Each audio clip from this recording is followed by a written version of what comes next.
প্রথমে আমরা একটা তেলের টিন নিলাম এবং তেল টিনটির উপরটি যত্ন সহকারে কাটা হলো।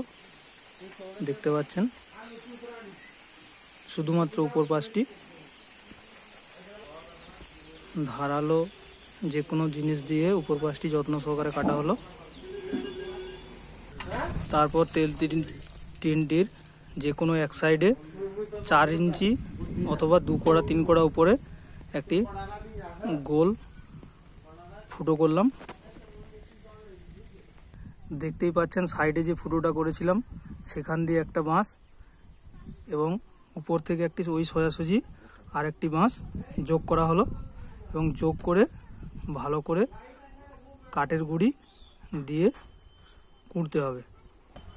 যত ভালো করে কাঠের গুঁড়িটিকে বসানো যায় তত দীর্ঘক্ষণ ধরে বুকারিটি জ্বলবে।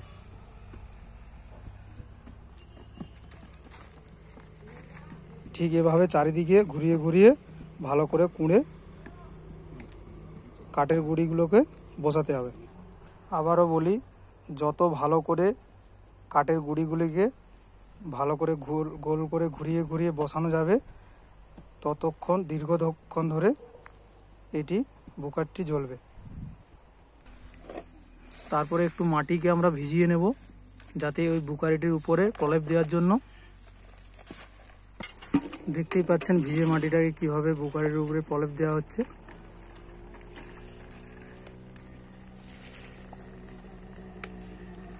খুব সুন্দর করে চারিদিকে ভালো করে মাটির প্রলেপ দিয়ে দেব।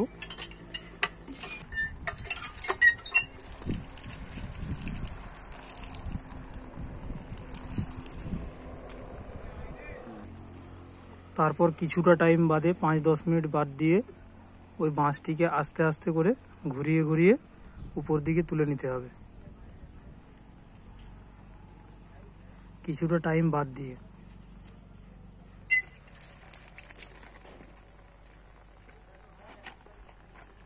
এবং সাইডের বাঁশটিও আস্তে আস্তে করে বের করে নিতে হবে, যেমনটি উপরের বাঁশটি তোলা হলো।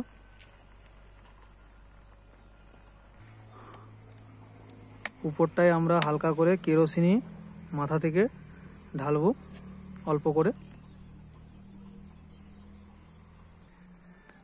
তারপর একটি কাগজে আগুন লাগিয়ে ভেতরে আগুনটিকে ঢুকিয়ে দেব।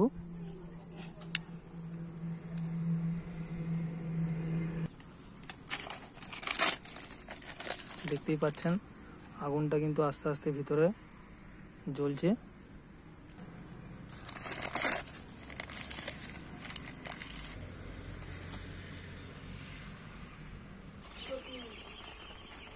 একটু একটু ধরার পরে 15-20 মিনিট পরে দেখতে পাবেন ঠিক এভাবে আগুনটি জ্বলে উঠেছে এবং একটি বুডিং খুব সুন্দরভাবে গরম থাকবে এবং পাখিগুলি খুব আরামসে ছড়িয়ে ছিটিয়ে থাকবে।